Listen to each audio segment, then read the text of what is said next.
Once again, ladies and gentlemen, boys and girls, and children of all ages, you are now tuned in to the Investor Show with your host, the Prince of Investing, Prince Dykes. Don't forget to hit that like, subscribe, comment, and share button.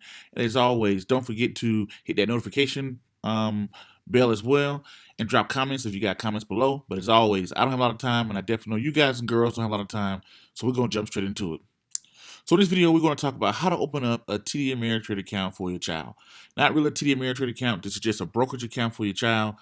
This is something that I'm actually doing right now. I'm opening up an account for my niece. So you don't have to be the parent of the child. You don't have to be the guardian. You can open up an account for them. So I'm going to show you step by step of how to do it. So you go to tdameirtrade.com and you go to open new account at the top right hand corner. Now, once you click on it, it's going to ask you the first thing you're going to do. It's going to ask you if you do you already have an account with us. So if you do, you click yes, but we're going to say no because we want to start it straight from scratch. And then here it's going to ask you to enter your name. So you enter your first name, your middle name, and your last name. Then it's going to ask you to enter your email address and a good daytime phone number for you. So when you enter your email address and phone number, it's going to ask you about your citizenship. We're going to say here, I'm a U.S. citizen or whatnot, right? Then once you do that, you're going to go click right here where it says Education Savings. Now you got three options. You got the 529 plan. The 529 plan is the pros and cons of that. You put your money into it, but you only can invest into like 2 or 3 funds that they have depending on your state. So I really don't like that because say if I want to buy Apple stock for a child or Nike stock or whatever the case may be, you can't do it with the 529. Now the pros of this is that your money, when you invest it, your money gets to grow tax free, and you can also distribute it tax free as long as it's used for higher education, right? Now below that you got the Coverdale ESA, all right?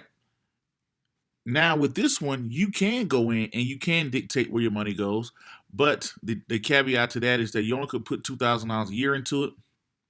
If you want, you only could put, you can click on it to get some more information about it, but you only can put like $2,000 a year into it, and the distribution of the money can only be used for higher education. So if a kid turns 18 and they decide they want to start a business, or let's say if they join the military, their education is already paid for, they want to do XYZ, then it can be hit with penalties. So that's why I'm not a big fan of that one. Here is one I'm going to open here today. It's the Uniform Transfer Minors Act. Pretty much it's like a brokerage account. It's the Uniform Transfer Minors Act and the Uniform Gifts to Minors Act, right? So I can open this up. I can buy whatever I want to buy. I don't have to have a.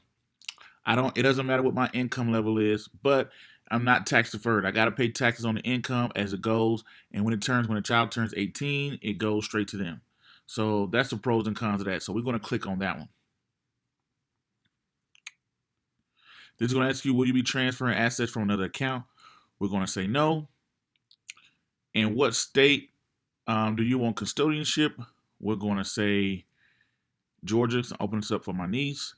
At this time, I primarily expect to what? What do you want to do? Buy and hold, actively trade. Here we're going to say buy and hold, right? Are you new to investing? This is optional. You don't have to answer the question if you don't want to. We're just going to skip by that, right? And it says you have to read the privacy statement. So you click on this. It's pretty much giving you a privacy statement about your information because you do have to have social security numbers, date of birth, all that good jazz. When you're done reading that, you're going to click on the I agree button and you're going to hit continue. Now here's going to ask you information and custodian personal information. This is where I'm going to put my information in. It's going to say what country I'm in. It's going to want my address, my city, my state, my zip code. Then it's going to ask me for my date of birth, my social security number, and my married or single, how many dependents I have. So we're going to fill that out first. Next up, it's going to ask you about your financial situation. It's going to you employed, what's your annual income, your net worth, how much liquid money you have, meaning how much money you can touch right away, and you got your custodian personal identity. We're going to get to that later. So let's do the custodian's financial information first. Now it's going to ask you about the custodian personal affiliations. Are you or your spouse or any member, immediate family member in the household licensed by, employed by a broker-dealer firm, financial service regulator, or whatnot? If you got connections to the SEC, they're making sure you don't have any insider trading, anything like that. Or you or your spouse, immediate family members, or board of directors, or shareholders, or policymakers. I'm going to click no there, no there. If you do, you're going to have to click yes, ask more questions. Now it's going to ask you, what is the source of funds of your initial deposit, right? We're going to say employment wages. Not that it really matters. Or you can put others. We can put employment wages, others, or whatever the case may be. What is the source of funds for ongoing? How are you going to keep putting money in there? We're going to put employment wages. Click continue. Now here's the time where you're going to put in the minor's information, right? Now you're going to put in the minor's information here, their first, middle, and last name, and their citizenship. You're going to add in the minor's citizenship.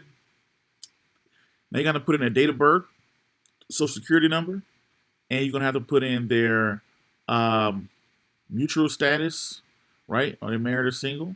And then you're going to put in the mother's maiden name. Next, you're going to put in the minor's financial information. What's their, if they have a job, their annual income, their network, all of the good stuff like this. You're pretty much going to ask the same questions as before. So you just fill that out. Now up here, it's going to ask you to review and edit everything. You're going to scroll down and look through everything to make sure it all lines up. Now here, you got to agree to the terms. You got the client terms you got to look at, the accountant handbook or whatnot. You know, making sure you got all the information. Now it's going to ask you sweep of uninvested cash. Where do you want to put cash that is not invested?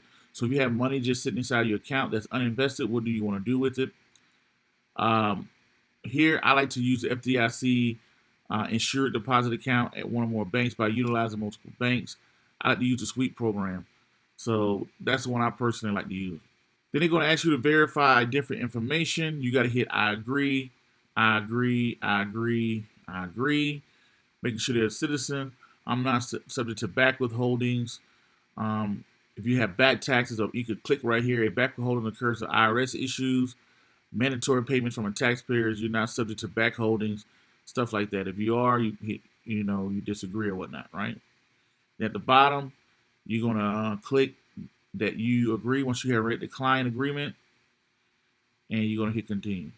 Now you're going to have to put in a username and password, enter it twice, and you're going to have to put in security questions as well. Then you're going to hit continue. Now it's going to ask you to fund your account. How do you want to fund the account, right? You can write a check. You can do a wire, which you can do it in one business day. You can do express funding as little as 30 minutes free. That's what I prefer. Or you can do a check until you put your account information in. So once you got that, you can hit continue. If you don't have that information, you can hit save and finish later. So this is where it's going to ask you to put in your checking account, your savings account number, your routing number, your account number, all your banking information, and you can set up a nickname for that. Now you funded your account. Once you've done that, boom, now you have your account. Once your money lands into it, once you verify everything, you can go in and you can start buying stocks, bonds, ETFs, REITs, whatever you want to do, investing for your child. That's the luck of investing, and congratulations.